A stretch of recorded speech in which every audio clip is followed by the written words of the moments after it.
Hi everyone, welcome to Monica's Singapore kitchen. Today I'll be cooking Chinese milky fish soup. I cook this soup very often for my family. It is creamy, nourishing and comforting. I'm always in awe of the culinary feats that are required to achieve this pure and awesome milkiness with just fish bones and water. I will share with you my tips to getting this milky white soup. Come along with me to see how the soup is prepared. Here I have 2 packets, about 700 grams in total, of pickled mustard. Choose this sour pickled variety and not the salty one. The sour variety uses the leaves and has a tangy flavor that is perfect for soups. So take it out from the packaging. We need to separate the leaves before we soak it.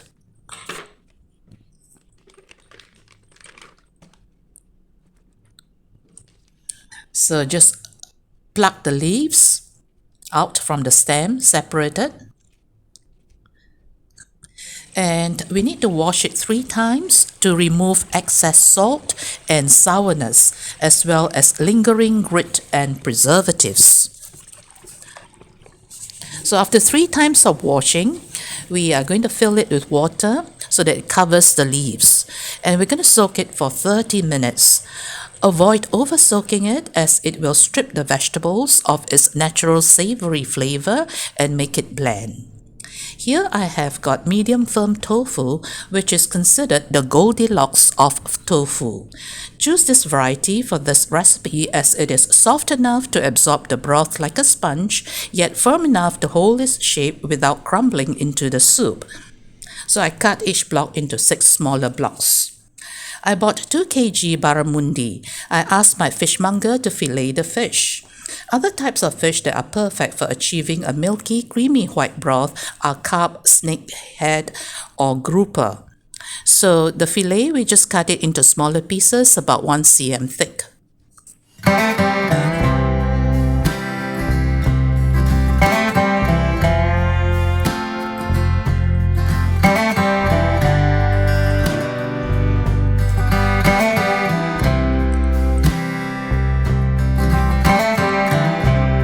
So we need to marinate the bones as well as the head.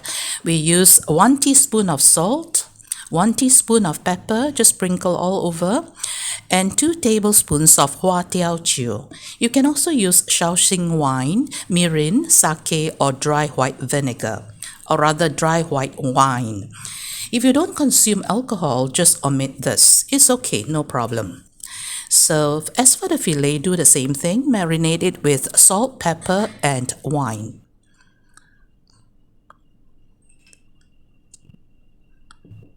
So rub the marinade on both sides of the fish fillet.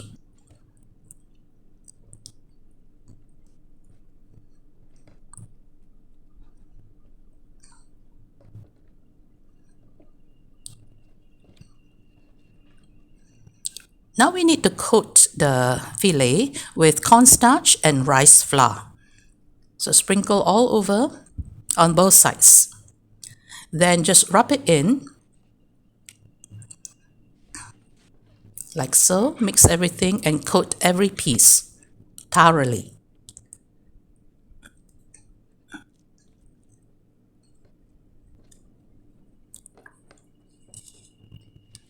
So we have here ginger and spring onions, only the white parts. I add ginger to neutralize the strong fishy odor. Together with the spring onions, just the white parts, it enhances the delicate, naturally sweet flavor of the fish. So this combo is very important. It's an essential ingredient. So we start by searing the fish. Heat up 4 tablespoons of oil. So we do it in batches. Just put the fish into the wok and fry it about 3 minutes on each side. We are just to lightly brown the thing, not fully cook it because we are going to further cook it in the soup. So something like this, nice, beautiful, light brown. So once it is browned on both sides, we can remove the fish. And then we can start frying the next batch. We sear the fish before adding it to our soup because it firms the flesh, locks in the moisture, preventing the fish from turning mushy in the soup. So this is my last batch.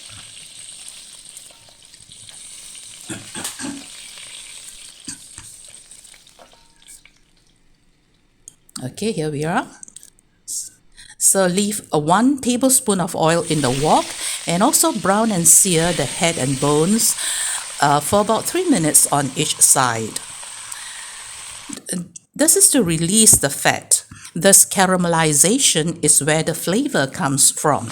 So turn it after 3 minutes, and when it's nice, beautifully brown, we need to put in our ginger and spring onions. Just sprinkle it here and there, all over.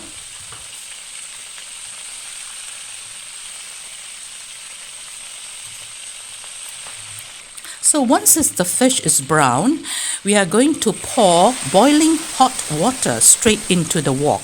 This is the most important step. The combination of hot water and the fats released from the fish instantly jumpstarts the emulsification process. Keep boiling the soup at high heat for 20 minutes.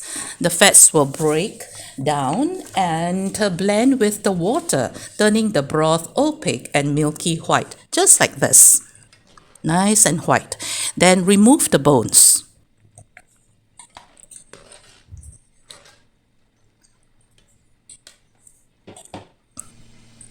So you can see that the soup is rich, creamy, milky, and collagen rich. See, just by putting the bones and water only. This flavor is savory and intensely flavorful. So we are going to just cut the other side dishes, the side ingredients, like our pickled mustard. We have been soaking it for 30 minutes. I drained and dried it, and then we cut into 5 cm pieces. Tomatoes also cut into wedges. Yeah, just cut them into wedges. Remove the hard top stem.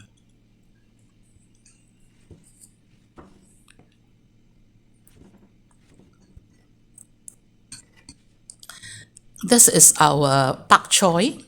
So about 5 cm long at an angle, just cut it at an angle. So all our side ingredients are ready.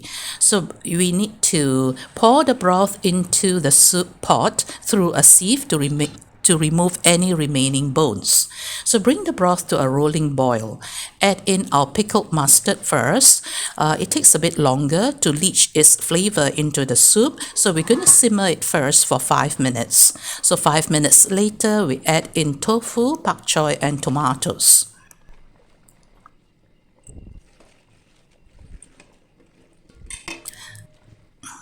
So also simmer for another 5 minutes. We cover and simmer it over medium heat for 5 minutes. So 5 minutes later, it's time for us to add our fried fish fillet. Just pour it into the soup.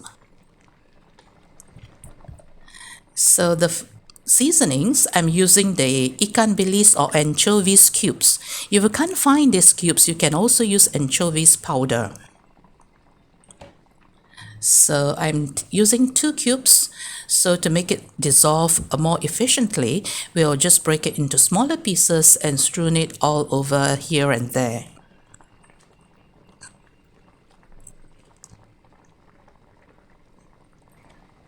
So also add a dash of salt and pepper. So now we are going to add this optional ingredient. This is evaporated filled milk for people who prefer the soup to be even more creamier. So this one, we need to lower the heat before adding the evaporated milk to prevent it from curdling, which will ruin the creamy texture that we want to achieve in our soup. So then after that, is ready, we can serve this rich collagen heavy fish soup. It is best enjoyed Singapore style. Dip your tender fish slices into chopped chili padi and light soya sauce between spoonfuls of thick bee hoon noodles or steamed rice. Do give this recipe a try someday. Thanks for watching, and as always, happy cooking!